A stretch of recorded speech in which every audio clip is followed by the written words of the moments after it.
Most people celebrate payday. They should be terrified of it.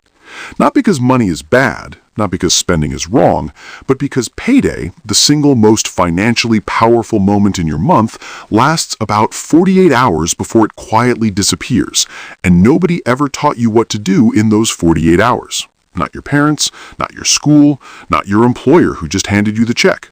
So instead, you do what feels natural. You breathe. You pay a bill or two, maybe you treat yourself, and then 3 weeks later you're watching your account like it owes you an apology, wondering where it all went. Here's the thing, it went exactly where money always goes when there's no system waiting for it. It got absorbed, silently, efficiently, by everyone else's system. This isn't a lecture about lattes. This isn't a video about cutting subscriptions or bringing lunch to work. This is about the 48 hours after your paycheck hits and exactly what needs to happen in that window, in what order, for what reason, if you ever want money to start working for you instead of just passing through you. Pay close attention, because once you see the mechanics of how a paycheck actually moves through your financial life, you can't unsee it. Let's start with something uncomfortable. The average American household earns about $74,000 a year. Over a 40-year career, that's nearly $3 million passing through their hands, and the median retirement savings for Americans between 55 and 64, people who are almost out of time, is around $134,000. $3 million in, $134,000 left. That's not a savings problem. That's not an income problem. That's a system problem. Or more precisely, it's what happens when you have no system. Because money without a destination doesn't sit still. It moves, and it moves toward whoever has the clearest claim on it. Your landlord has a system. Your car company has a system. Every subscription service you forgot you signed up for has a very effective, very automated system. The only person who usually doesn't have a system is you. So let's build one. The payday routine isn't a budget. Budgets are autopsy reports. They tell you what already happened. The payday routine is a protocol. It's a set of decisions you make once, automate where possible, and execute every single time money comes in. The goal is to intercept your paycheck before the world does, and it starts before you touch a single dollar. The first thing you need to understand is the concept of paying yourself first. And I know you've heard that phrase before, so let me tell you what it actually means, because most people get it completely wrong. Paying yourself first does not mean spending money on yourself first. It doesn't mean buying something nice as a reward for working hard. Paying yourself first means that the moment your income arrives, a portion of it immediately leaves your spending ecosystem entirely. It goes somewhere you can't casually access, somewhere that requires friction to retrieve. You are not meant to feel it go. That's the entire mechanism. The psychology here is not complicated. If the money is in your account, your brain registers it as available. Even if you've mentally earmarked it for rent, for savings, for whatever, your brain sees the balance and it recalibrates what feels safe to spend. This is not a character flaw. It is how human brains process resource availability. It's the same reason restaurants give you a bread basket while you wait. If something is in front of you, you consume it. So the first move, the very first move every payday is redirection. Here's what that looks like in practice. The moment your paycheck hits, 3 transfers happen, in this order, before you pay a single bill, before you check your balance with relief, before you do anything. First, your retirement contribution. If your employer offers a 401k match and you are not taking the full match, I want you to understand something. That match is a 50 to 100% instant return on your money. Nothing in the investment world offers that. Nothing. A stock that returns 10% a year is considered exceptional. Your employer match returns 50 to 100% the moment you contribute. Not taking it is the mathematical equivalent of declining a raise. And yet, roughly a third of workers who have access to a match don't capture all of it. If you have no employer match, you open a Roth IRA and you contribute whatever you can, up to the $7,000 annual limit as of 2024. The Roth is a remarkable instrument because your money grows tax-free. Not tax-deferred, tax-free. You pay taxes on the seed, not the harvest. Over 30 years, the difference between tax-deferred and tax-free growth on the same investment can be hundreds of thousands of dollars. That's not hyperbole. That's compound interest operating on a tax advantage over time. Second transfer, your emergency fund. Until you have 3 to 6 months of expenses sitting in a high-yield savings account, a portion of every paycheck goes there automatically, non-negotiable, not because emergencies are likely any given month, because they are certain over any 5-year period. And when they happen without a fund, you go into debt. And debt is the mechanism by which future paychecks get distributed to creditors before you ever see them. Third transfer, your sinking funds. These are expenses you know are coming but treat as surprises every time. Car registration, holiday gifts, annual subscriptions, the flight home.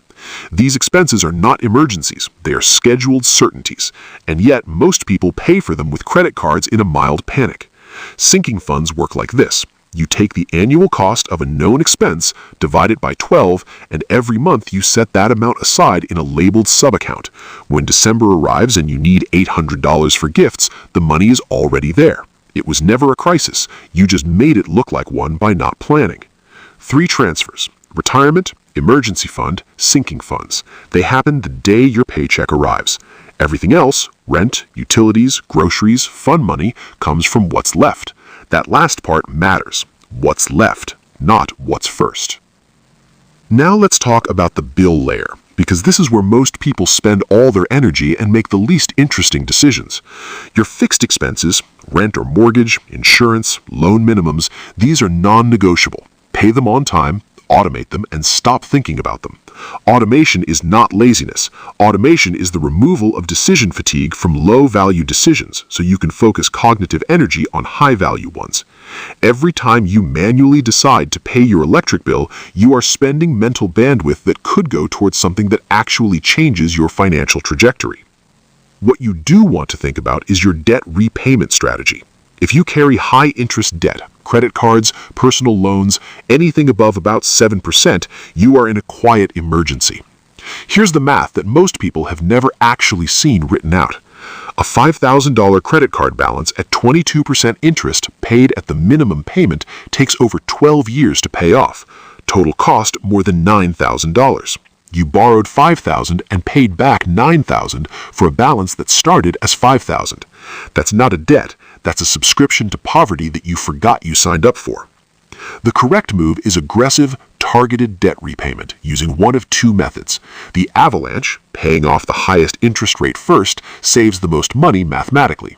The snowball, paying off the smallest balance first, creates psychological wins that keep people motivated.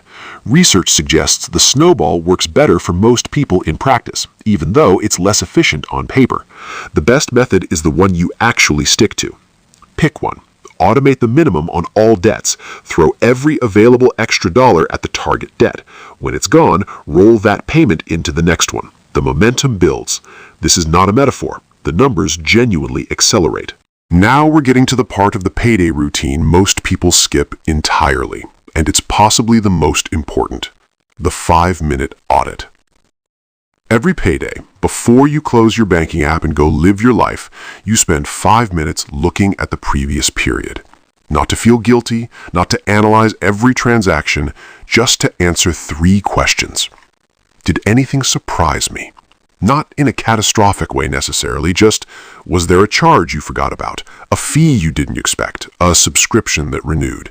Surprises in your bank statement are information. They tell you where your system has gaps.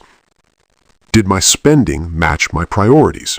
This is a values question disguised as a finance question. Most people, if asked, would say their priorities are security, experiences, and health.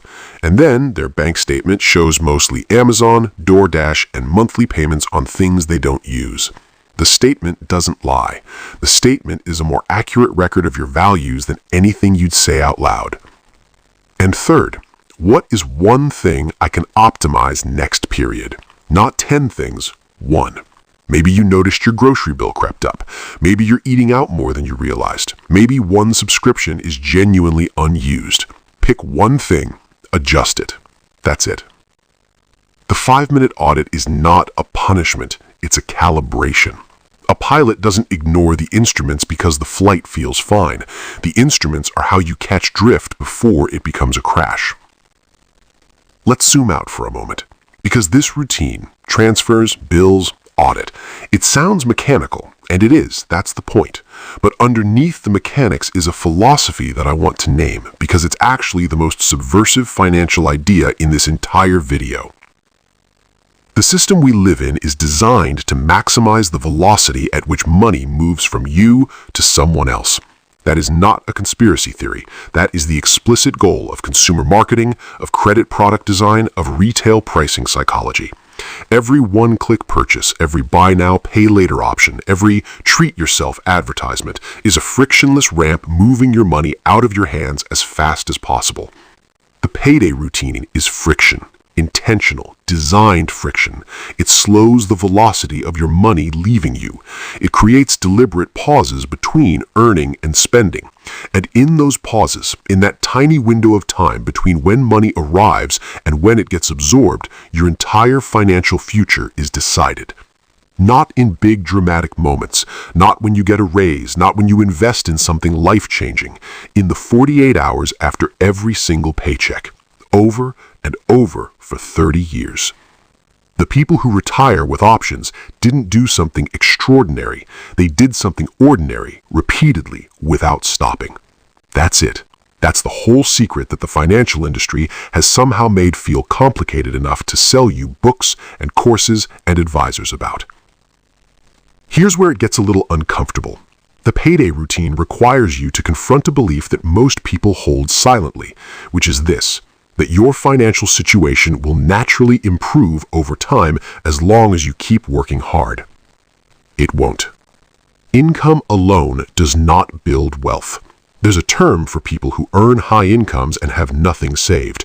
It's called being house poor or lifestyle inflated, or more precisely, the phrase financial professionals use behind closed doors, a high-income broke person. They exist at every income level. There are people earning $20,000 a year with no savings and people earning $200,000 a year with no savings. The mechanism is identical. As income rises, spending rises to meet it. The gap between earning and saving stays the same or widens. Lifestyle inflation is not a failure of discipline. It's a rational response to having more money. You can afford a nicer apartment, so you get one. You can afford a newer car, so you get one. You deserve it. You worked for it. All of that is true, and it is also how 30 years pass without accumulation. The payday routine interrupts that cycle because it makes the savings invisible. The money never lands in your checking account to begin with. You can't inflate a lifestyle around money you never see. I want to leave you with a number. $100 a month invested consistently from age 25 to 65 at an average 8% annual return becomes approximately $351,000. Not because you invested $351,000. You invested $48,000 over those 40 years. The other $303,000 was created by time, by the mechanical, indifferent, inexorable process of compound interest operating on the habit of showing up every month without stopping. The math doesn't care about your intentions. It doesn't reward motivation or penalize laziness. It rewards consistency. Boring, automated, invisible consistency. The kind that happens before you check your balance, before you decide if you deserve something, before the world gets its hands on what you earned. Payday is not a reward. It's a decision point. Most people treat it like a finish line. They cross it, they breathe, and then they walk backward for the next 2 weeks. The payday routine is the moment you decide to stop doing that. Not because life should be joyless, not because you should deprive yourself of things that matter to you, but because the transfers happen first. The system runs first, and then, with whatever clarity and actual available money remains, you live your life without the low-grade financial anxiety that hums in the background of most people's existence. That anxiety, by the way, most people think it's caused by not having enough money. It isn't. It's caused by not knowing where their money is going. Those are different problems with different solutions. You now have the solution to the second one. What you do with it is the only question that's ever actually mattered.